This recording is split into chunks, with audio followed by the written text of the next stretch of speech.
नाशिक आणि दिंडोरी लोकसभा मतदारसंघासाठी काल मतदानाची प्रक्रिया पार पडलेली आहे आणि आता ज्या दोनही लोकसभा मतदारसंघातले जे ईव्हीएम मशीन्स आहेत ते आता नाशिकच्या अंबड परिसरातल्या केंद्रीय वखार महामंडळाचे जे गोडाऊन आहे त्या ठिकाणी ज्या स्ट्रॉंग रूम तयार करण्यात आलेल्या आहेत त्या स्ट्रॉंग रूममध्ये आता हे ईव्हीएम मशीन्स जे आहेत ते ठेवण्यात आलेले आहेत। आपण जर बघितलं तर या सगळ्या स्ट्रॉंग रूमच्या सुरक्षा व्यवस्थेसाठी त्रिस्तरीय सुरक्षा यंत्रणा या ठिकाणी तैनात करण्यात आलेली आहे।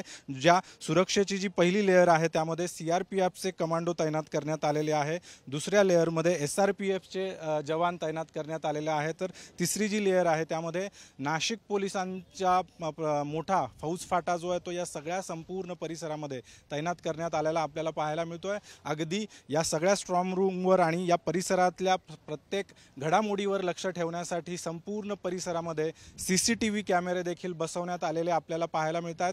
नाशिकचा जर आपण विचार केला तर नाशिक लोकसभेसाठी 61% मतदान झालेलं आहे, तर दिंडोरी लोकसभेसाठी 62.33% इतकं मतदान काल पार पडलेलं होतं। आता या दोनही मतदारसंघातल्या उमेदवारांचं भवितव्य जे आहे ते काल ईव्हीएम मशीन्समध्ये बंद झालेले आहेत। त्या ईव्हीएम मशीन्स आता या ठिकाणी आणण्यात आलेल्या आहे। संपूर्ण परिसराला प्रचंड असा पोलिसांचा फौजफाटा जो आहे तो या सगळ्या परिसरामध्ये तैनात करण्यात आलेला आहे आणि आता 4 जूनला मतमोजणीच्या दिवशी या स्ट्रॉंग रूम उघडल्या जातील, ईव्हीएम मशीन्स बाहेर काढले जातील आणि मग मतमोजणीला सुरुवात होणार आहे। त्यामुळे आता या दोनही लोकसभा मतदारसंघामध्ये नेमक्या कुणाचा विजय झालाय हे पाहण्यासाठी आता 4 जूनची वाट बघावी लागणार आहे।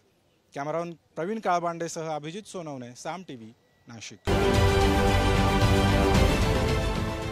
देश विदेशातील प्रत्येक घडामोडींचे लाईव्ह अपडेट मिळवण्यासाठी आता साम टीव्हीच्या सर्व सोशल मीडिया प्लॅटफॉर्मला लाईक, फॉलो आणि सबस्क्राईब करा। तसंच सर्व नोटिफिकेशनसाठी बेल आयकॉन प्रेस करायला विसरू नका।